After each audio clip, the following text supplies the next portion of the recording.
Esse é o último registro que temos de Nietzsche antes de sua morte. Essas imagens foram feitas em 1899, mas a sua loucura começou 10 anos antes. O filósofo já apresentava alguns sinais de insanidade mental, mas o seu colapso nervoso aconteceu nas ruas de Turim. Nietzsche vivia em um hotel na Piazza Carlo Alberto. Certo dia, andando por lá, sua vida mudou para sempre. Diante dos seus olhos, Nietzsche vê um homem açoitar covardemente o seu cavalo que se recusava a trabalhar. Ele corre em direção ao animal e o abraça em prantos. Pouco tempo depois, ele desmaia. Quando Nietzsche acorda em um hospital psiquiátrico, sua família descobre que ele já não era mais a mesma pessoa. Este havia sido o seu último ato em vida, ainda lúcido. Pelos próximos 10 anos, Nietzsche se vê afundado em uma profunda loucura, mas nenhum médico de sua época conseguiu explicar com clareza o que estava acontecendo. Alguns chamam de sífilis, outros de amolecimento do cérebro.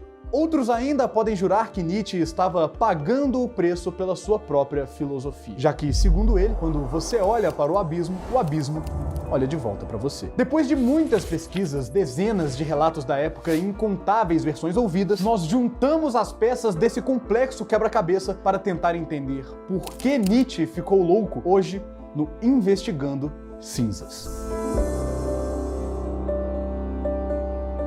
Oi, eu sou o Tinoco e, nesse caso, a primeira coisa que precisamos fazer é ir atrás do que os médicos registraram nas raras vezes que Nietzsche foi ao hospital. E aqui nós encontramos 2 documentos completos, mas tem o problema. Eles são de 1800 e tá tudo em alemão. O primeiro documento vem de um período que Nietzsche passou hospitalizado na Basileia em 1899, pouco depois do Cavalo de Turim. O segundo vem de um hospital psiquiátrico da cidade de Jena, em 1890. Nos 2 documentos, os médicos concordam que Nietzsche sofria com uma psicose orgânica sifilítica. E aqui nós chegamos na primeira possibilidade que pode ter levado Nietzsche à loucura, a sífilis.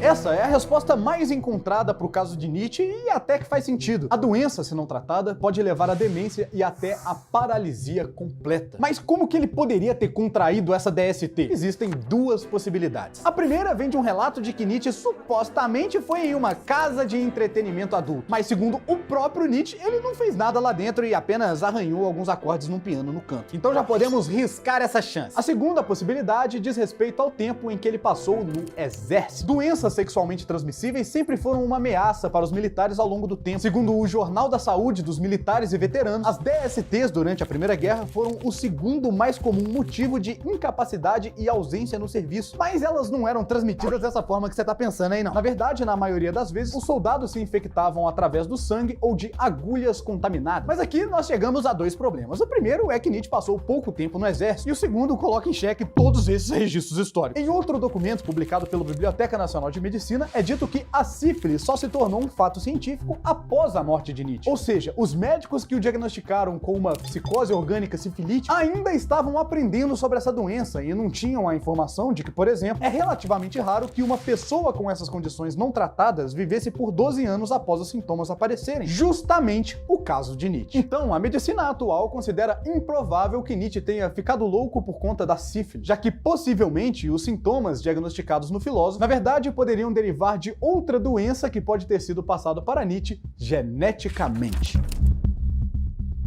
Não existem muitos registros históricos da família de Nietzsche antes do filósofo, mas quando analisamos sua árvore genealógica, um nome nos chama a atenção: Carl Ludwig Nietzsche. Seu pai, que morreu com apenas 36 anos por conta de um problema no cérebro. O exato motivo do seu falecimento precoce ainda é uma dúvida, mas o que nós sabemos é que quase toda a família de Nietzsche, por parte de pai, sofria com algum distúrbio mental. Sua mãe, Franziska, relatou casos de quando seu pai estava na igreja. Pausa para a informação de que o pai do Nietzsche era pastor de uma igreja, né? O mundo é irônico. Glória a Deus. Em alguns momentos, Carl parava de falar abruptamente no meio do discurso e ficava paralisado até alguém acordar ele. Quando consultou o médico, o pai de Nietzsche foi diagnosticado com um amolecimento cerebral, ou melhor, um Gehirnweischung. Quando eu li essa palavra, eu sabia que eu já tinha visto ela em algum outro lugar. Ela aparece em diversos outros documentos históricos da época de Nietzsche, que também é diagnosticado com o mesmo problema. Só que amolecimento cerebral pode representar qualquer doença neurodegenerativa, indo desde neurosífilis até um tumor no cérebro. Depois depois de analisar os sintomas descritos na época, os médicos de hoje entraram em um consenso de que o que era conhecido como amolecimento cerebral, na verdade era uma doença chamada de arteriopatia cerebral autossômica dominante com infartos subcorticais e leucoencefalopatia, que por motivos óbvios ficou conhecida pela sigla CADASIL. Essa doença justificaria os sintomas que tanto o pai quanto o filho tiveram durante toda a vida. Além de ser passada geneticamente, a CADASIL pode estar associada a deficiências cognitivas e motoras, e também ao complexo de superioridade de Nietzsche. Indo mais a fundo no documento, é falado que de 20 a 41% dos casos de CADASIL também são caracterizados por distúrbios psiquiátricos, podendo levar a transtornos de personalidade e ao abuso de substâncias. Dois pontos extremamente presentes na vida e obra de Nietzsche. Grande parte dos seus livros foi escrito sobre o efeito de haxixe, que é basicamente uma resina extraída da maconha. Outra substância muito usada era o cloral, que de forma incorreta era usada por Nietzsche para tentar dormir. E sobre os transtornos de personalidade, bom, isso aí é claramente visível nas obras dele. Pouco antes do Cavalo de Turim, Nietzsche já estava mais pra lá do que pra cá. Em sua biografia Ecce Homo, Nietzsche assina como o anticristo ou o crucificado. Em outros momentos, ele se autoproclama Dionísio, o deus grego da música e da festa. Mas aqui, algo peculiar começa a fazer cada vez mais sentido, e essa doença pode estar diretamente entrelaçada com as obras de Nietzsche.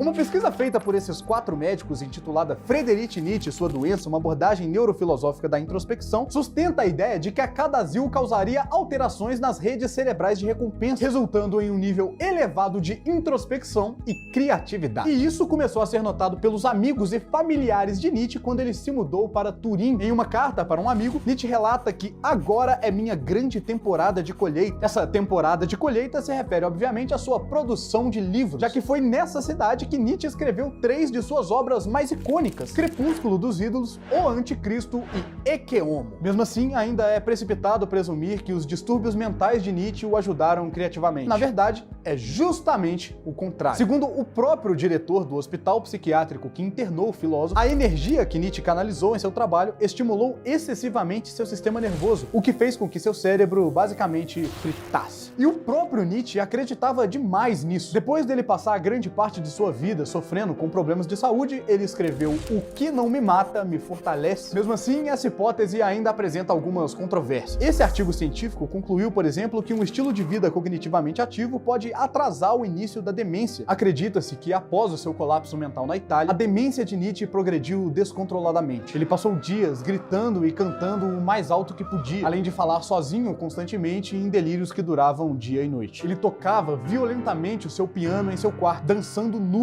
em um ritual sagrado para Dionísio. Pouco tempo depois, quando os médicos decidiram que nada mais poderia ser feito, Nietzsche olha para sua mãe e diz: "Eu sou um idiota". E essas foram as suas últimas palavras, já que ele passou os próximos 10 anos de sua vida em completo silêncio até a sua morte, em 1900.